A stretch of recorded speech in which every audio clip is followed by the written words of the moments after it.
नमस्कार, मी पूजा. परिपूर्ण स्वादमध्ये आपलं मनापासून स्वागत. आज आपण करणार आहोत एक साऊथ इंडियन पदार्थ, तो म्हणजे रस्सम वडा. रस्सम मसाला करण्यापासून परफेक्ट साऊथ इंडियन पद्धतीचं रस्सम कसं करायचं याची संपूर्ण माहिती मी या तुम्हाला व्हिडिओमध्ये सांगितली आहे. बाहेरून मस्त कुरकुरीत, आतून जाळीदार आणि मऊसूद वड्यांसाठी मी तुम्हाला या व्हिडिओमध्ये महत्त्वाच्या टिप्स सांगितलेल्या आहेत. आज आपण केलेलं रस्सम चवीला अप्रतिम होतं. भातावर वाढून खा किंवा पेल्यावर सूप म्हणून प्या, तुम्हाला ते नक्कीच आवडेल. रस्सम वडा पोटभरीचा पदार्थ आहे. चला तर मग आजच्या रेसिपीला सुरुवात करूया. सुरुवातीला आधी आपण रस्सम मसाला तयार करूया. त्यासाठी इथे मी गॅसवर पॅन गरम करत ठेवला आहे. 1 टेबलस्पून चणा डाळ आणि 1 टेबलस्पून तूर डाळ घेतलेली आहे. दोन्ही डाळी मी कॉटनच्या स्वच्छ ओल्या कपड्याने पुसून घेतलेल्या आहेत. गॅसची फ्लेम लो टू मिडियम करायची आणि डाळ आपण छान एकसारख्या रंगावर भाजून घेऊया. डाळी 80% भाजत आल्या की बाकीचे साहित्य घालायचे आहेत. 1 टेबलस्पून काळी मिरी, 3 टेबलस्पून अख्खे धणे आणि 1 टेबलस्पून जिरं घेतलेलं आहे. अर्धा टीस्पून मेथी दाणे. आता आपण गॅसची फ्लेम लो मिडियम करून ही सगळी साहित्य छान भाजून घेऊया. धणे जिऱ्याचा मस्त सुगंध सुटेपर्यंत आपण भाजून घेऊया. एकसारखं सतत ढवळत राहायचं, करपू द्यायचं नाही आहेत, नाहीतर मग रस्समची चव बिघडेल. रस्सममध्ये काळी मिरीचं प्रमाण थोडं जास्ती असतं, म्हणून मी 1 टेबलस्पून काळी मिरी घेतलेली आहे. सगळे साहित्य भाजून झालेत आणि बघा डाळी पण एकसारख्या रंगावर भाजल्या गेलेल्या आहेत. आता आपण भाजून घेतलेली सगळी साहित्य एका भांड्यामध्ये काढून घेऊया. पॅन गरम आहे. गॅसची फ्लेम लो करायची आणि यामध्ये 7 ते 8 बेडगी मिरची घ्यायची आहेत. मिरच्यांचे मी 2 भाग करून घेतलेत आणि मिरच्यांची देठं काढून टाकलेले आहेत. जवळपास 15 ते 20 मी ताजी कढीपत्त्याची पानं घेतलेत. आता आपण लो फ्लेमवर दोन्ही साहित्य छान भाजून घेऊया. कढीपत्ता मिरची चांगली सळसळीत व्हायला हवी. मिरची कढीपत्ता छान भाजून झाला आहे, मस्त सळसळीत झालेला आहे. आधी जे आपण साहित्य भाजून घेतली होती त्यातच हे काढून घेऊया. पूर्णपणे गार होऊ द्या आणि मग आपण हे मिक्सरला लावून घेऊया. भाजून घेतलेली सगळी साहित्य मिक्सरच्या भांड्यात काढून घेतलेले आहेत. ती पूर्ण गार झालेत. आता आपण यामध्ये पाव टीस्पून हिंग घालायचा आणि पाव टीस्पून हळद घालायची.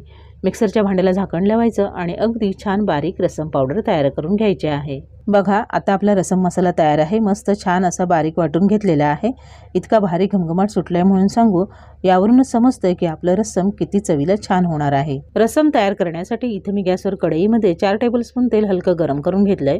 यामध्ये 1 टीस्पून राई घालायची. राई छान फुलू द्या. यानंतर आपण यामध्ये 10 ते 12 कढीपत्त्याची पानं घालूया आणि मग बारीक चिरलेला लसूण घालायचा. इथे मी 7 ते 8 मोठ्या आकाराच्या लसूण पाकळ्या बारीक चिरून घेतलेल्या आहेत. लसूण ठेचून घातलं तरीही चालेल. यानंतर 2 बेडगी मिरच्या घालायच्या, सुक्या 2 भाग करून घेतलेल्या आहेत. आणि आता आपण लसूण हलका सोनेरी रंगावर परतून घेऊया. लसूण परतून झाल्यावर आपण यामध्ये 2 ते 3 हिरवी मिरची घालायची आहे. इथे मी मिरची कमी तिखट घेतलेली आहे. तुम्हाला हवं तर तिखट मिरची घातली तरीही चालेल. आपण वरून दुसरं तिखट घालणार नाही आहोत. पाव टीस्पून हिंग घालायचा. हिंग पण आपण लगेच परतून घेऊया. आता आपली फोडणी व्यवस्थित परतून झालेली आहे. यामध्ये बारीक चिरलेला टोमॅटो घालायचा आणि लगेचच आपण चवीनुसार मीठ घालूया. मीठ घातल्यामुळे टोमॅटो लवकर मऊसूत होतो आणि टोमॅटोचा कच्चेपणा निघून जातो. इथं मी 2 मध्यम आकाराचे टोमॅटो बारीक चॉप करून घेतलेले आहेत. आता आपण गॅसची फ्लेम मिडियम करूया आणि टोमॅटो छान मऊ होईपर्यंत परतून घेऊया. थोडीशी बारीक चिरलेली कोथिंबीर घालायची, म्हणजे कोथिंबीरीचा छान स्वाद उतरतो रस्सममध्ये. 4 ते 5 मिनिटं मी टोमॅटो छान परतून घेतला आणि बघा, आपल्याला हवा तसा अगदी मस्त मऊसूत टोमॅटो झालेला आहे. आता आपण यामध्ये बाकी साहित्य घालूया. पाव टीस्पून हळद घालूया आणि आपण तयार करून घेतलेला 2 टेबलस्पून रस्सम मसाला यामध्ये घालायचा आहे. अजून आपण यामध्ये कोणतेही मसाले घालणार नाही आहोत, म्हणून 2 टेबलस्पून रस्सम मसाला घालायचा. अर्थात जसं तुम्ही रस्सम कमी जास्ती कराल त्यानुसार मसाल्याचं प्रमाण ठेवायचं आहे.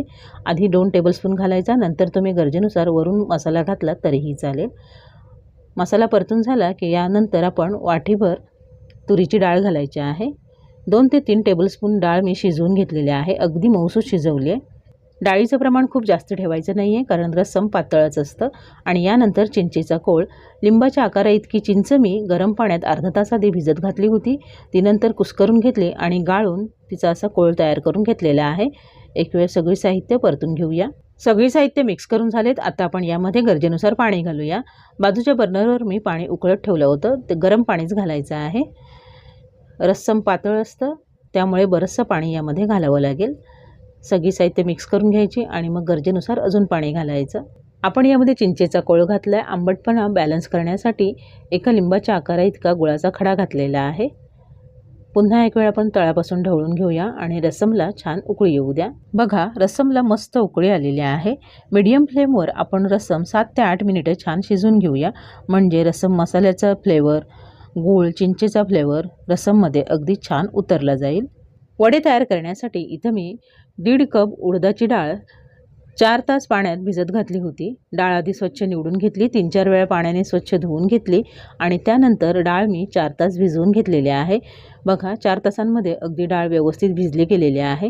यापेक्षा जास्त वेळ डाळ भिजवायची नाही आहे, नाहीतर जेव्हा आपण ती डाळ मिक्सरला लावतो तेव्हा मग ती पातळ होते। 1.5 कप डाळ म्हणजे भिजवण्याआधी 1.5 कप होती, वजनी म्हणाल तर 350 ग्राम होईल। डाळ भिजवून घेतली, त्यानंतर त्यातलं सगळं पाणी मी निथळून काढलेलं आहे। आपण भिजवून घेतलेल्या डाळीतली अर्धी डाळ मी इथे मिक्सरच्या भांड्यात काढून घेतले आणि यामध्ये आपण 2 टेबलस्पून पाणी घालूया।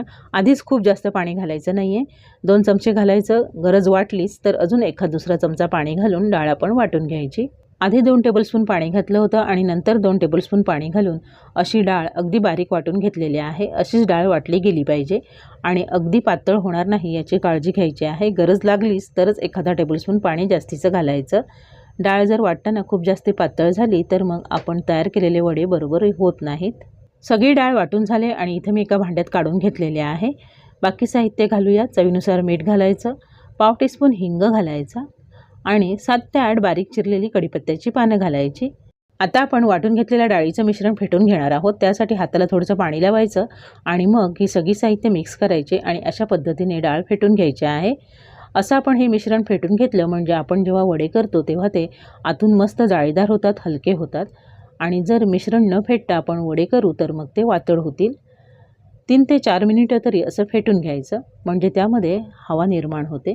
4-5 मिनिटं हे मिश्रण असं फेटून घेतल्यानंतर तुम्ही बघू शकता मिश्रण मस्त हलकं झालं आहे। आधीपेक्षा रंग बदलला आहे, आधी थोडासा गडद होता, आता पिकट झालेला आहे। फेटून घेतलेल्या डाळीच्या मिश्रणातलं थोडंसं मिश्रण घ्यायचं आणि एका भांड्यात पाणी घेऊन त्यात ते घालायचं। बघा पाण्यावर ते व्यवस्थित तरंगलं जातं आहे, अजिबात तळाशी बसत नाही आहे। याचा अर्थ आपलं मिश्रण व्यवस्थित फेटलं गेलेलं आहे आणि वडे करण्यासाठी तयार आहे। वडे तेलात सोडताना आपण हाताला थोडंसं पाणी लावून घ्यायचं आणि मग असे लहान लहान गोळे आपण तेलात घालायचे आहेत। तेलात घातल्यानंतर ते व्यवस्थित फुलून येतात। उडदाचं पीठ आहे, हाताला चिकटतं म्हणून थोड्या वेळाने हाताला पाणी लावायचं। डाळ वाटून घेईपर्यंत रस्समही छान शिजलेला आहे। रस्समला मस्त उकळी आली आणि रंग पण बघा किती सुरेख आलाय आणि घमघमाट तर इतका सुटला की लगेचच प्यावं वाटतंय। बघा अगदी छान पातळसर असं आपलं रस्सम तयार झालेलं आहे। इथे जर तुम्हाला वाटलं रस्सम थोडंसं दाटसर झालंय तर थोडं गरम पाणी घालून रस्सम पातळ करून घेऊ शकता। इथे तुम्ही रस्समची चव घेऊन पण बघू शकता, मीठ बरोबर आहे का, गुळाचं प्रमाण बरोबर आहे का। रस्सम पावडर हवी असेल तरी देखील तुम्ही वरून घातली तरीही चालेल। आता गरम गरम रस्सम सर्विंगसाठी तयार आहे। वडे तळण्यासाठी इथे मी गॅसवर कढई गरम करत ठेवले आणि त्यामध्ये तेल घातलंय। मीडियम फ्लेमवर तेल चांगलं गरम करून घेतलेलं आहे आणि गॅसची फ्लेमही मीडियमच ठेवलेली आहे। आता आपण तयार करून घेतलेल्या वड्याच्या पिठातलं थोडं थोडं करून यामध्ये पीठ घालूया आणि गोलाकार आकार येईल अशा पद्धतीने आपण हे पीठ घालायचं आहे। एकाच वेळी खूप जास्ती पण वडे घालायचे नाही आहेत, कारण तेलाचं टेम्परेचर कमी होतं आणि मग वडे तेलामध्ये फुटू शकतात। वडे तेलात घातल्यानंतर मिनिटभर सेट होऊ द्यायचे आणि मगच आपण ते पलटणार आहोत। साधारण मिनिटभरानंतर बघा वडे आपोआप वर आलेले आहेत।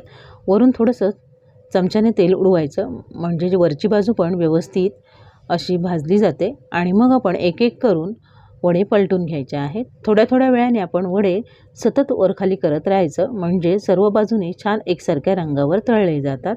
वडे तळताना तेल आधी चांगलं गरम करून घ्यायचं आणि मग मीडियम फ्लेमवर वडे तळायचे। जर कमी फ्लेमवर वडे तळाल तर मग ते तेलकट होतील आणि जास्ती फ्लेमवर तळाल तर बाहेरून ते लवकर लालसर होतील आणि आतून तसेच कच्चे राहतील। आपण पहिल्यांदा घातलेले वडे अगदी तळून झालेले आहेत। मस्त एकसारख्या सोनेरी रंगावर मी तळून घेतलेत। सतत असं थोड्या वेळाने वरखाली करत राहिलं म्हणजे सर्व बाजूने एकसारखा रंग येतो। आता आपण ते तेलातून काढून घेऊया। एका वेळचे वडे तळून घेण्यासाठी 5 ते 6 मिनिटं तरी लागतात। बघा मस्त कुरकुरीत असे वडे तयार आहेत। दुसऱ्या वेळचे वडे तेलात घालण्याआधी तेल चांगलं गरम करून घ्यायचं, मग गॅसची फ्लेम मीडियम करायची आणि मगच वडे आपण तेलात घालायचे। बघा तेल चांगलं गरम असेल म्हणजे ते लगेचच फुलून वर तरंगायला लागतात। मिनिटभरानंतर वडे पलटून घ्यायचे आणि थोड्या वेळाने ढवळत राहून एकसारख्या रंगावर तळून घ्यायचे। डाळीचं पीठ चांगलं फेटून घेतल्यामुळे बघा वडे मस्त हलके झालेत, तेलावर अगदी तरंगतात। तळून घेतलेले वडे काढून घेऊया आणि आता रस्सम वडा सर्व करूया। तळून घेतलेल्या वड्यातले 5-6 वडे इथे मी सर्विंग बाउलमध्ये काढून घेतलेले आहेत। बघा, वडे मस्त बाहेरून कुरकुरीत झालेत आणि आतून मऊसूत आणि जाळीदार आहेत। बघू शकता, अगदी स्पंजसारखे असे आपले वडे तयार झालेले आहेत। आता आपण या वड्यांवर गरम गरम रस्सम घालूया। बघा, रस्सम यावर घातल्यानंतर देखील वडे तरंगू लागलेले आहेत। यावरून तुमच्या लक्षात येईल की वडे किती हलके झालेले आहेत। या मस्त रस्समसोबत वडे चवीला अप्रतिम लागतात। हे रस्सम तुम्ही असंच देखील पिऊ शकता किंवा भातावर वाढून खाऊ शकता। चवीला अप्रतिमच लागतं। अशाच पद्धतीने रस्सम वडा तुम्ही घरी नक्की करून बघा। रेसिपी आवडली तर तुमच्या प्रतिक्रिया कमेंट बॉक्समध्ये अवश्य कळवा।